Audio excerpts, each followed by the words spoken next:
Olá amigos investidores, estamos de volta para mais um vídeo e no vídeo de hoje a gente vai falar sobre o Fiagro CPTR11 da Capitânia. E por que iremos falar dele? Daqui a pouquinho a gente vai dizer, porque de cara a gente vai começar com aquele conteúdo direto ao ponto como você gosta. Preço atual da cota do CPTR11 é R$ 96,15 e nas últimas 52 semanas ele teve uma mínima de R$ 94,34, ou seja, a gente está no momento bem próximo desse momento que teve essa mínima. A gente vai até mostrar daqui a pouquinho com mais detalhes. E ele teve uma máxima nas últimas 52 semanas de R$ 106,77. Eu comprei o Capitânia quando ele estava na faixa de R$ 101 e pouco, ou seja, eu comprei ele já perto da máxima dele, ou seja, eu estou com uma desvalorização grande na carteira em relação a ele, cerca de R$ 5 para cada cota que eu tenho. E sim, meus amigos, vocês não estão vendo errado, o dividend yield dele é realmente 18,12% isento de imposto de renda. É bom citar esse detalhe importantíssimo, 18,12% é um dos dividend yields mais altos entre os fiagros. Eu acho que está no top 5 dos maiores dividend yield de fiagros. E mesmo com tudo isso, ele está com uma desvalorização de 5,74%. A gente vê que a máxima dele foi exatamente aqui no dia 26 de setembro. E eu já falo para vocês há vários meses que os fundos imobiliários e fiagros estavam em alta, mais ou menos no período de julho do ano passado até mais ou menos final de outubro, quando houve a eleição e começaram a cair. Mas já o CPTR foi diferente, que ele começou a já cair aqui no meio de outubro. Mas tem que ver que também teve a DataX, tem esse detalhe. Mas só que ele caiu acima do normal, porque a DataX era para ele cair R$1 e pouco, porque é o que ele distribui de dividendos, mais ou menos R$1 e pouco. A DataX foi por aqui, mais ou menos. E ele caiu bem muito aqui, ó. Daqui para cá ele já caiu R$3. Foi uma queda grande, ó, e depois da eleição, aí, ó, começou a cair mais ainda, ó. Ele nunca caía nem abaixo de 100, e depois da eleição, ele já caiu aqui para 97. Aí você vê que ele caiu muito ainda aqui, 95, por uma faixa de 95, subiu, teve uma recuperação, aí depois caiu de novo para essa faixa de 95, 96, e teve a mínima bem aqui, ó, aqui no dia 27 de abril, no meu aniversário. Engraçado, já é bem o terceiro ou quarto fundo que eu vejo que no dia do meu aniversário teve a mínima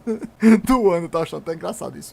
Aí, ó, ele começou a se recuperar um pouco, como a maioria dos fiagros e fundos imobiliários se valorizaram, mas principalmente os fundos imobiliários, principalmente os de tijolos. Mas ele deu uma recuperada, chegou a bater aqui em 98,50, caiu, questão de DataX, aí depois se manteve nessa faixa de 97, caiu de novo nessa faixa de 95 e agora subiu um pouquinho. Mas ele está muito próximo dessa faixa de 95 alto, 96, né? E meu amigo, se você quer me ajudar a continuar pagando o conteúdo pago aqui do Status Invest e do Investidor 10, se liga aí na ideia. Amigo, você quer me ajudar a acelerar o pagamento do YouTube para eu conseguir pagar aqueles conteúdos pagos que eu sempre falo para você? Então você vem aqui abaixo do vídeo, clica no valeu, vai abrir essa janelinha, você doa a partir de R$2 e aí no próximo vídeo eu te agradeço pela doação. E se você doar a partir de R$20, você coloca aqui no comentário o ticket que você deseja e eu vou analisar para você no próximo vídeo, seja ele de fundo imobiliário, fiagro ou ação. Muito obrigado, valeu. Voltando aqui, o valor patrimonial da cota dele está R$ 98,20, ou seja, o P sobre VP dele está 0,98, ou seja, ele está com 2% de desconto. Lembrando que isso aí pode mostrar sim uma boa oportunidade de entrar no fundo, porque ele está descontado. E ele é um fundo muito bom, a gente vai ver daqui a pouco detalhes dos dividendos distribuídos por ele, além de a gente já ter visto o dividend yield dele muito alto. Lembrando que aqui a gente não faz recomendação nem de compra nem de venda de nenhum tipo de ativo, inclusive esse fiagro aqui, o CPTR11. Ele tem uma quantidade de cotistas que eu considero relativamente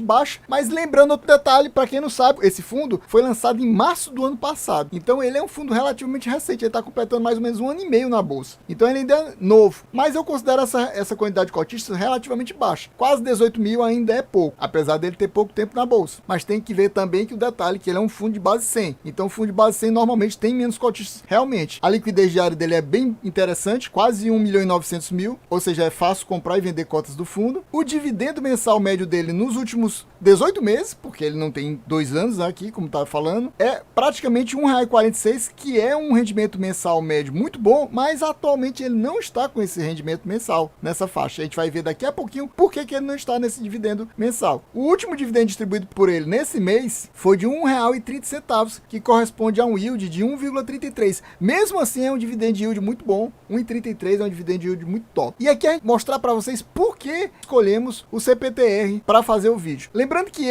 a gente tá numa quinta-feira é dia de quê? Dia de vídeo extra, e no vídeo extra eu faço um vídeo baseado no tipo de ativo que deu mais views 2 semanas atrás, ou seja, nessa linha aqui. Qual o ativo que deu mais views aqui? Exatamente o RZAG, que é um Fiagro. Por isso estamos fazendo hoje um vídeo de Fiagro. No caso, foi o escolhido, foi o CPTR. A gente vê que ele começou a distribuir dividendos, apesar de ter sido lançado em março de 2022, ele só começou a distribuir dividendos em julho, e ele distribuiu uma paulada, 1,75. Aí depois, 1,75 de novo, depois 1,75 de novo. A intenção da Capitânia gosta de fazer esses dividendos assim, iguais o tempo todo. Mas aí só que teve uma queda. Isso aqui, provavelmente, está refletido naquela queda que a gente viu do fundo. Porque o pessoal tá acostumado em 75, em 75, 75. Aí veio outubro, 1,40. Aí, meu amigo, quem é sardinha, ó, pula fora logo da barca. Não quer nem saber. Ah, caiu muito, porque vou sair. Era uma paulada naquela época. E ainda 1,40 é muito bom. Mas o pessoal que é sardinha não quer saber. Ah, caiu, eu vou sair. Aí 1,40, 1,40, 1,37,5. Aí vem pra janeiro desse ano. 1,45, deu uma recuperada. 1,45. Caiu de novo, 1,35, porque esse de março se refere a fevereiro. Fevereiro teve menos dias úteis, aí cai, é normal, tem menos dias úteis. Depois 1,45 de novo, ora, é 1,45, 1,45, 1,45. Só não foi aqui porque foi um mês com menos dias úteis. Maio teve a questão que se refere aos pagamentos de abril, do recebimento do dinheiro em abril. Em abril também teve menos dias úteis, foi igual a fevereiro. Ou seja, 1,35 tem a ver com isso também. E em junho, 1,40. Aí deu uma melhorada. Só que em julho, 1,30. Meus amigos, simplesmente nada mais, nada menos do que o menor dividendo distribuído pelo fundo em toda a história dele. Simplesmente toda a história dele. Então, pessoal, isso aí é um motivo para o pessoal que é sardinha pular fora mais ainda da barca. Eu acredito que o pessoal que está no momento com o fundo na carteira, a maioria não é esse pessoal sardinha. Porque se fosse, você ia sentir o impacto aqui desse dia 12 de julho para o dia 13 de julho. Ia ter uma queda não só de 1,30, ia ser uma queda de uns 3, 4 reais. A gente vai ver que não teve essa queda, né? Vamos ver aqui, ó. Dia 12, 97. Dia 13, 96. E aí se manteve 95, 95, 96, 95 alto, 96 e tá 96 agora. Ou seja, não teve muito impacto, só teve basicamente o impacto mesmo da queda do dividendo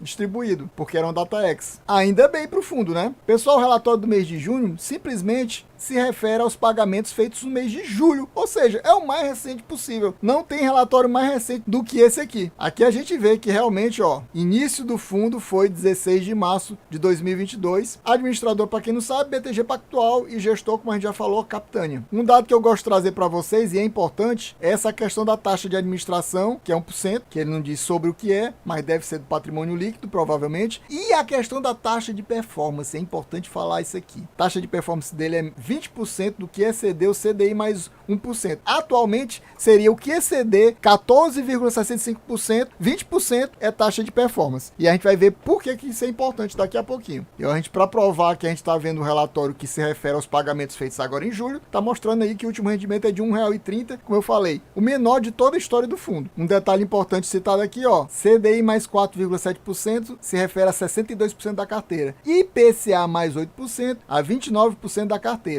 Ou seja, nós temos um fundo, um Fiagro no caso, com muito IPCA na carteira. Isso aí é diferente de praticamente todos. E aqui ele dá outro detalhe importante: 100% dos ativos adimplentes, ou seja, todo mundo está pagando em dia. Então aquele 1,30 não tem nada a ver com gente que não está pagando. Provavelmente tem relação a isso aqui, meus amigos. É quase que seja uma certeza que a relação dele com essa taxa de IPCA tão forte tem a ver com essa perda de rendimentos dele, viu? É quase certeza que seja isso. Até porque o IPCA, eu pensava que estava na faixa de 6%, mas eu fiz uma pesquisa e ele está na faixa de 3,5%. Ou seja, 3,5% mais 8% quer dizer que a taxa que ele está cobrando em 29% da carteira, um terço da carteira basicamente, é cerca de 11,5%. E aqui, meus amigos, aqui é 18%. CDI mais 4,7% é praticamente 18%. Olha a diferença, 11% para 18%. E aqui é um terço da carteira, não é algo desprezível. Então isso aqui tem a tendência a puxar os rendimentos da carteira para baixo. Ele está tipo fazendo uma antecipação do que outros fiagros ainda não estão nem aí. A maioria dos fiagros é 100% ou muito próximo de 100% atrelado ao CDI, porque tem essas taxas mais pesadas atualmente e estão distribuindo dividendos mais pesados. E ele não. Ele já tipo está pensando no futuro, que sabe que quando a Selic cair, esse PCA mais esse 8% vai acabar superando o CDI mais 4,7%, por exemplo. Por isso ele está fazendo essa movimentação na carteira, vendendo o CDI para comprar IPCA. Fique ligado. Isso aqui é que a gente chama de gestão ativa realmente. Ele está já pensando no futuro. Aqui são os comentários do gestor que eu acho que realmente são os mais interessantes para a gente ler. Então vamos lá. No mês de junho, houve uma reciclagem da carteira de 5,31% entre compras e vendas. 10 ativos diferentes foram negociados. A carteira contava com 34 ativos e estavam alocados em 28 diferentes tipos de risco. A concentração dos 5 maiores tomadores de recursos, ou seja, 5 maiores devedores, caiu de 37% para 34%, quase 35%. Outro ponto a se destacar na movimentação da carteira foi o aumento da exposição dos ativos à inflação, ou seja, ao IPCA, que agora é 29%, a IPCA mais 8%, contra 62% de CDI mais 4,7% e 2,4%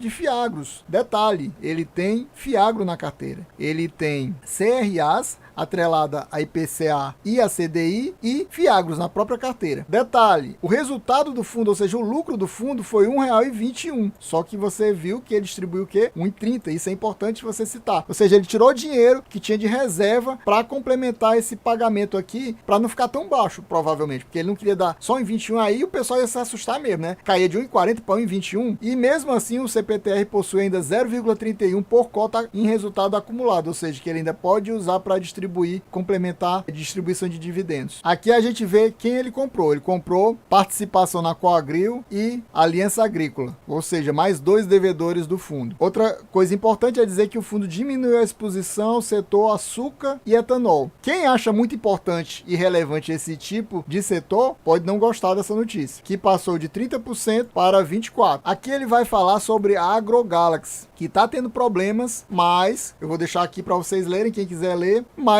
tem que olhar o que a gente leu lá em cima. Ela está totalmente adimplente, porque se não tivesse adimplente, ele teria falado lá em cima que não estava 100% adimplente e seria a AgroGalaxy, aquela culpada, digamos assim, por perda de dividendo, porque aí teria caído a quantidade de recebimentos do fundo, mas não é isso. Por enquanto não houve calote, digamos assim, da AgroGalaxy, né? Até o momento, mas poderá haver. Aqui ele está falando de problemas macroeconômicos que estão atrapalhando a AgroGalaxy. E aqui ele fala o que é que está acontecendo aqui no Brasil e na própria empresa AgroGalaxy, para quem quiser ler. Dê uma pausa e leia. Aqui ele vai mostrar as movimentações, as compras e as vendas do fundo. Em relação às compras, ele comprou Coruripe, a CDI, 27 mil de Coruripe, comprou o Fiagro, olha aqui um concorrente, o BBGO, eu não conheço esse Fiagro, ele comprou 851 mil de BBGO, comprou essa Ziló, comprou a Aliança Agrícola, que a gente já viu, e a Binatural. Essas duas aqui, a CDI e a Ziló, a IPCA. Em relação às vendas, ele vendeu Ziló, ele comprou e vendeu no mesmo mês. Comprou a Aço Verde Brasil, a Tanac, a Lar Cooperativa, que tá faltando um I aqui, né? Olha aí, IPCA, IPCA também. Comprou a Uisa, essa Uisa deve a alguns fiagros também, a CDI, e comprou também a Coplana e a Frigol, todas a CDI também. Aqui tem as taxas do lado de cada um desses casos. Aqui é o DRE do fundo, mas a gente vai se ater mais ao mês de junho mesmo, que é exatamente se refere aos pagamentos feitos agora em julho, e aqui é aquele sistema trocado. Aqui ele fala o valor total das receitas e as receitas parciais estão aqui embaixo. Então, essa parte de juros e atualização, ele recebeu 5.308.000, ganhos na venda de ativos, ou seja, quando ele vendeu um ativo e ganhou 486 mil, e aqui resultado de aplicação do caixa, ou seja, aquele valor que ele está aplicando o caixa em alguma taxa, provavelmente 100% do CDI, e aí recebeu esses 225 mil. E a despesa do fundo foram esses 554 mil, que corresponde a essas 3 despesas, que é taxa de performance, taxa de administração e outras despesas. E no final das contas, o resultado foi esse aqui, 5.020.000, que equivaleu a R$ 1,21 por cota, só que foi distribuído o quê? 5.379.000, ou seja, R$ 1,30 por cota. Detalhe, você vai ver aqui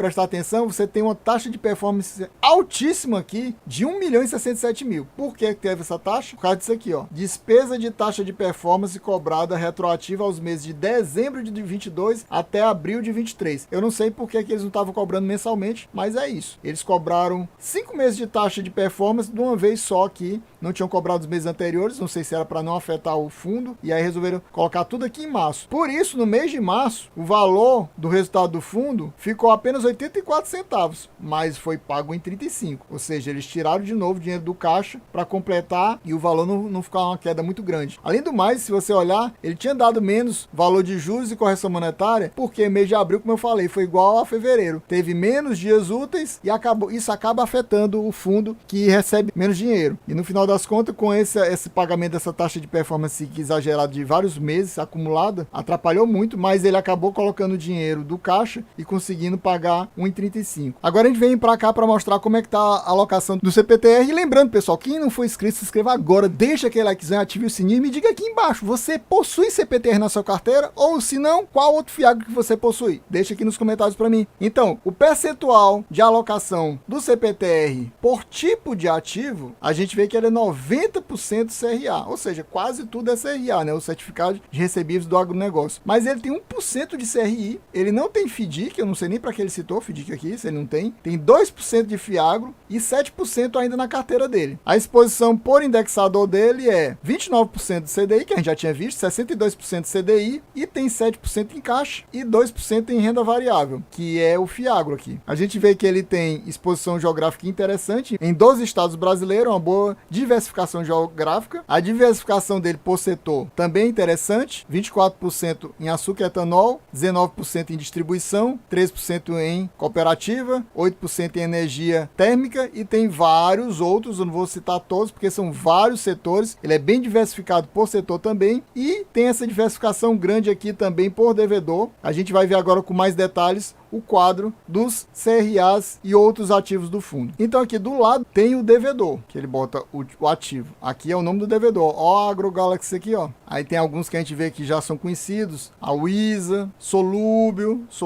deve vários fiagros, Coagrio, que a gente tinha visto lá em cima, Frigol. Aqui do lado tem o setor de cada um desses devedores, tem o valor que ele deve, aqui é em milhões, né? 32.398.000, 30 milhões. Aqui tem o percentual em relação ao patrimônio líquido do fundo. Aqui tem as taxas. E aqui a gente vê que esse aqui é o fiagro que ele tem, o BGOO, que ele tem quase 10 milhões desse BGOO na carteira. Continuando a lista de devedores, está aqui Rio Amambi e mais outros devedores. Olha o Coruripe aqui, Solúbio de novo. Você vê que tem alguns devedores que tem mais de um CRA, né? E aqui do lado o setor deles, o valor do investimento, o percentual da carteira e as taxas. E aqui é aquela aplicação que ele tem em caixa. É nessa aplicação aqui, Over BTG, do próprio BTG Pactual, que é o administrador do fundo. Ele tem 27 milhões praticamente aplicados nesse Over BTG. Dos 408 milhões do fundo. Não tinha falado desse detalhe, mas para mim um fundo com 408 milhões, um fiagro, no caso, fiagro de porte médio. A partir de meio bilhão eu considero porte médio. A partir de 1 bilhão ou próximo de 1 bilhão já chamo de fiagro grande, porque só são 3 que estão nessa faixa. Só um que superou a casa de 1 bilhão e está até com uma folga, no caso é o KNCA. 1 bilhão e 600 milhões é o maior fiagro que existe. Agora o Rura e o Vigia estão nessa faixa de 1 bilhão, são os 3 maiores. Esse aqui é um fiagro de porte médio praticamente. Poucos fiagros, fora esses 3 grandes que eu falei, chegaram nessa faixa aqui de meio bilhão. Não tem vários fiagros ainda na faixa de 300 milhões e vários na faixa de 100 milhões para baixo ainda. A gente tem pouco mais de 20 fiagros na nossa bolsa. Desses 20, eu acho que uns 10 estão nessa faixa de 100 milhões para baixo. Pessoal, espero que vocês tenham gostado. Quem gostou já sabe, se não for inscrito, se inscreva agora. Deixa o likezão e ative o sininho. É isso aí, valeu, até a próxima e...